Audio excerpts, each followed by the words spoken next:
Okay, today we're talking about bar chords. And notice we're talking about bar chords and not bar chords.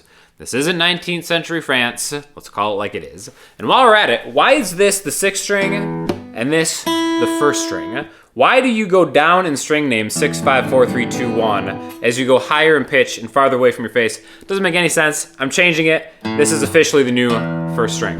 But back to bar chords. Bar chords suck, and they suck for a lot of reasons. And sometimes if you ask somebody you're having trouble with them, how do I get better at it? They'll be like, oh, you just got to keep doing it, and then eventually you'll be good at it.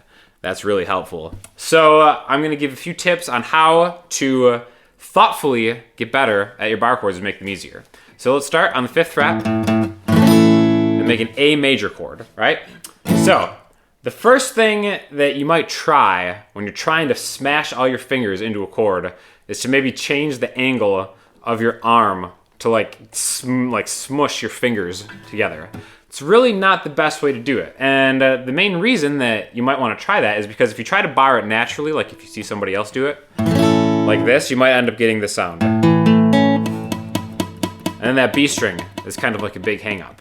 And the reason for that most of the time is that no matter how big your fingers are, one of the lines of the knuckles will always kind of fall within the string. So there's a couple tips that you can do to help with that. Tip number 1 is think about where your thumb is, okay? So if you look at when I'm playing a bar chord, what I'm doing is right where I'm having the problem on the fret that I'm pulling down, so the 5th fret, my thumb is directly behind my pointer finger, pinching the neck in there. So you can kind of pinch through the lines in your hands or whatever string is giving you a problem. So some people might have their thumb back here and try to leverage it. That's really not the best way to do it. You want to pinch between your 1st finger and your thumb and try to get rid of that.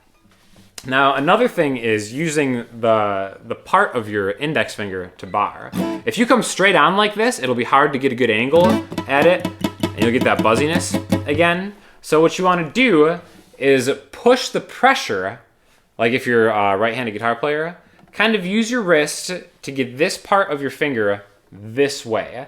Like if you look at your finger, you shouldn't be getting marks straight down the center of your finger. They should be more off to the side because the side is like a smoother edge of your finger where the bone is. So you want to straighten it out and kind of have all the pressure. Now, you don't go like this and try to get your fingers over.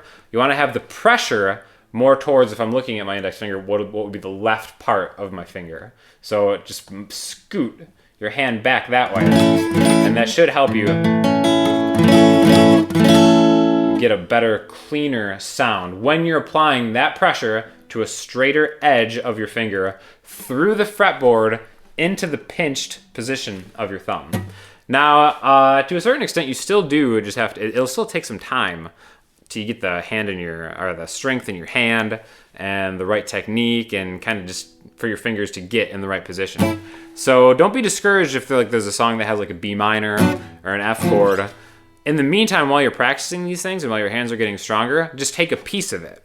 So what I mean by that, let's take a B minor chord right here. And if you can't do it where you can hold down the high E string, just forget about it. Just take the middle 4 strings. The difference between a 5-string B minor and a 4-string B minor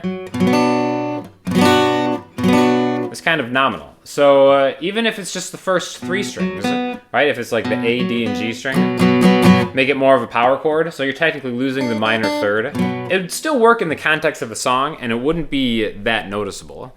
Even if it's let's take another one. Let's take a G major bar chord right here.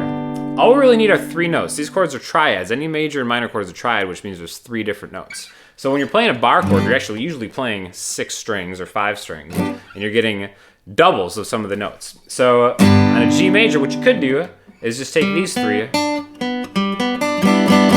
right here. So right now I'm on 5D, 4G, and 3B. Or as I like to call it, the 5th fret on the 3rd string, the 4th fret on the 4th string, and the 3rd fret on the 5th string.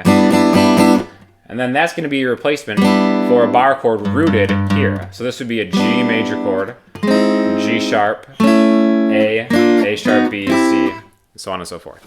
So remember, just work on the position that your hand is instead of trying to just contort your fingers in a way. Really thoughtfully think about where your thumb is, where the pressure is coming through the fretboard, and just play different parts of shapes, and then you'll have it down in no time.